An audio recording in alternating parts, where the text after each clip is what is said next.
Selamat datang di Before It, tempat di mana kita ngebahas sejarah makanan yang ada di seluruh dunia. Tapi kali ini seperti biasa, ini berbeda. Gue bukan di studio, bukan juga di meja podcast. Sekarang, Before It langsung dari Malaysia. Sambil jalan, sambil makan, dan sambil cerita. Ini adalah hari kedua gue di Malaysia. Dan seperti biasa, kita bakal bahas makanan, ceritanya, dan hal-hal kecil yang kadang gak kepikiran. Tapi ternyata menarik buat dibahas. Kita mulai dari hal yang paling sederhana tapi paling nikmat. Apakah itu? Keluar rumah tanpa rencana.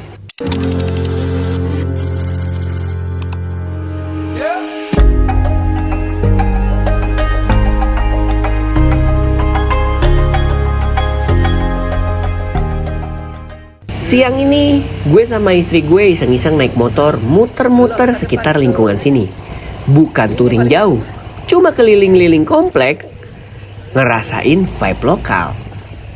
Abis itu, kita mampir ke minimarket yang biasa gue sebut Tutumart atau sebenarnya 22 Mart. Beli kebutuhan dan tentu saja beli makanan. Dan makanan itu ada di depan minimarket ini. Pilihannya jatuh ke ayam muiz. Ayam muiz sebenarnya ini tuh ayam goreng biasa sih, mirip fried chicken pada umumnya. Cuma ada satu hal yang gue bikin agak kaget. Ini ayam nggak dapet saus cuy. Entah ini emang khasnya ayam muiz aja atau di tempat lain juga kayak gini. Gue kurang tahu sih. Tapi jujur ya, makan fried chicken tanpa saus itu rasanya hampa. Kayak nonton film tanpa sound, kayak nasi tanpa lauk. Tetap kenyang, tapi ada yang kurang aja.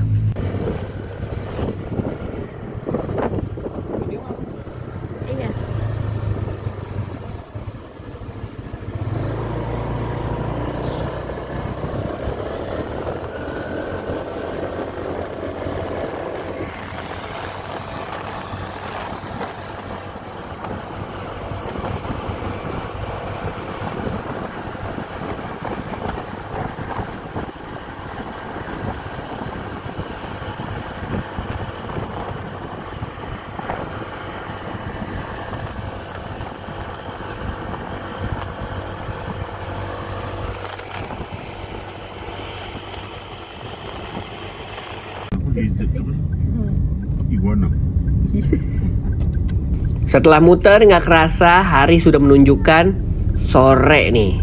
Akhirnya gue sama keluarga gue makan di sebuah kedai Thailand. Gue pesen menu yang namanya unik banget, nasi goreng USA. Tenang, ini bukan nasi goreng Amerika. USA di sini singkatan dari udang, sotong, dan ayam. Pas datang, gue langsung wow. Tapi dari singkatan itu ternyata makanan itu nggak ada satupun, nggak ada udang, sotong, dan ayam ya. Sekarang tuh ternyata udah diganti sama daging, katanya sih gitu. Yang bikin beda, nasi goreng ini disajikannya ada kuahnya itu, jadi nggak kering. Rasanya juga gurih, manis, dan agak basah. Cocok buat yang nggak terlalu suka nasi goreng kering. Sedikit cerita cuy, nasi goreng USA ini populer di Malaysia sebagai nasi goreng versi lengkap. Biasanya isinya tuh campuran seafood dan ayam. Kadang ditambah telur mata sapi dan kuah ringan. Selain nasi goreng USA, di Malaysia juga ada banyak varian nasi goreng lain. Seperti nasi goreng kampung yang pedes, pakai terasi dan rasanya itu tradisional. Yang kedua nasi goreng Pattaya, nasi goreng dibungkus telur dadar.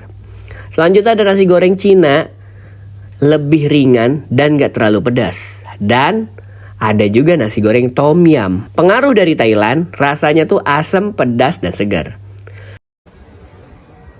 Jadi nasi goreng di sini tuh benar-benar adaptasi budaya lain.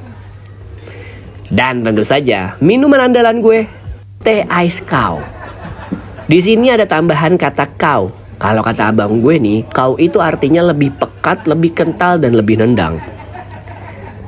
Pas gue minum, bener aja sih, ini rasanya lebih bold.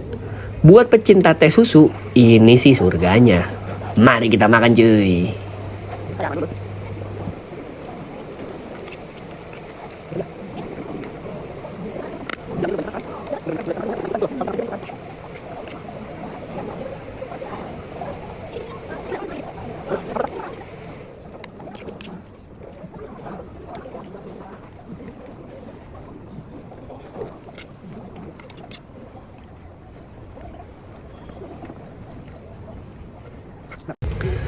Gak kerasa hari makin gelap. Akhirnya gue dan keluarga memutuskan untuk menuju pasar malam X Park.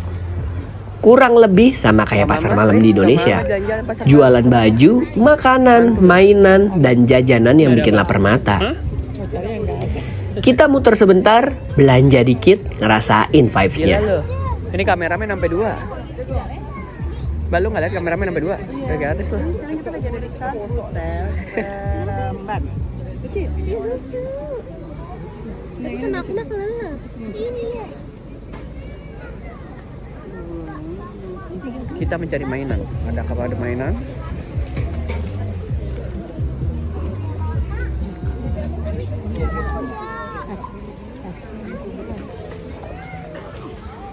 Di pasar malam banyak mainan, banyak pop.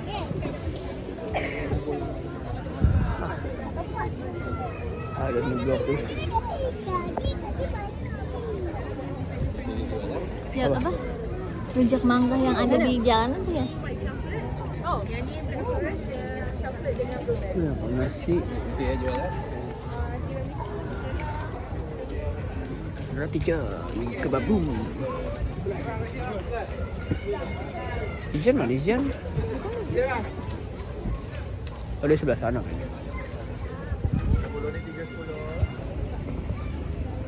Wow. Banyak banget.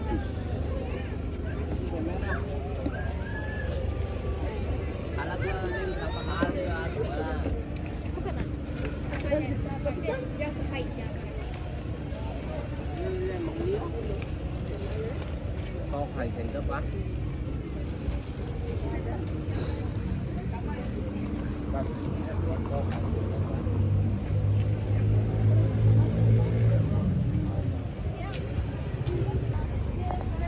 Blokis, lagi gila blokis deh gue.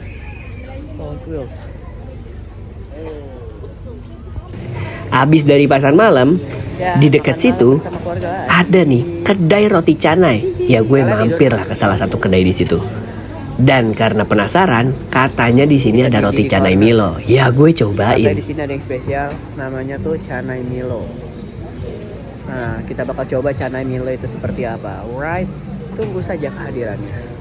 Pas gue cobain, jujur sih, ini kurang masuk sama gue. Mungkin karena selama ini gue terbiasa makan roti canai telur yang gurih dan asin. Pas ketemu manis-manis Milo, lidah agak kaget ya. Tapi nggak apa-apa, pengalaman itu penting. Mungkin next time gue balik lagi ke roti canai telur. Sekalian nanti kita bahas sejarahnya. Setelah itu gue pulang ke rumah. Dan sampai di rumah, kebetulan kakak gue baru beli rak sepatu. Dan gue tuh selalu seneng rakit barang-barang beginian. Jadi ya udah aja, langsung gue rakit.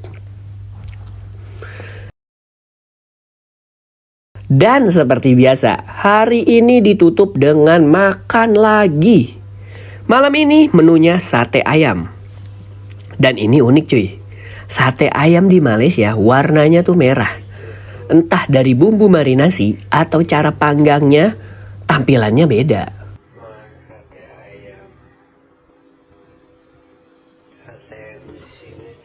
Yang paling gue suka, potongan dagingnya tuh gede banget. Sedikit cerita nih, sate ayam di Malaysia berkembang dari pengaruh Jawa dan Melayu. Bedanya, bumbunya cenderung lebih manis dan warnanya lebih merah karena campuran rempah dan kecap. Kalau di Indonesia, potongannya biasanya lebih kecil dan warnanya coklat keemasan. Di sini, sekali gigit langsung kerasa dagingnya. Dan itulah cerita hari kedua Before Eat di Malaysia. Dari ayam goreng tanpa saus yang bikin hati kosong, nasi goreng USA yang ternyata bukan Amerika, teh ais kau yang lebih kau dari biasanya, sampai sate ayam merah dengan potongan daging segede niat orang yang diet, tapi gagal. Karena di Before Eat, kita selalu percaya sama satu hal. Makanan bukan cuma soal rasa, tapi juga cerita di baliknya. Kalau lo suka konsep Before Eat yang dibawa jalan-jalan kayak gini, jangan lupa like, komen, dan subscribe. Gue Zil Karim, dan ini Before Eat. Seperti biasa, kita ketemu lagi di menu episode selanjutnya. Karena setiap makanan punya cerita. Ini paling lucu.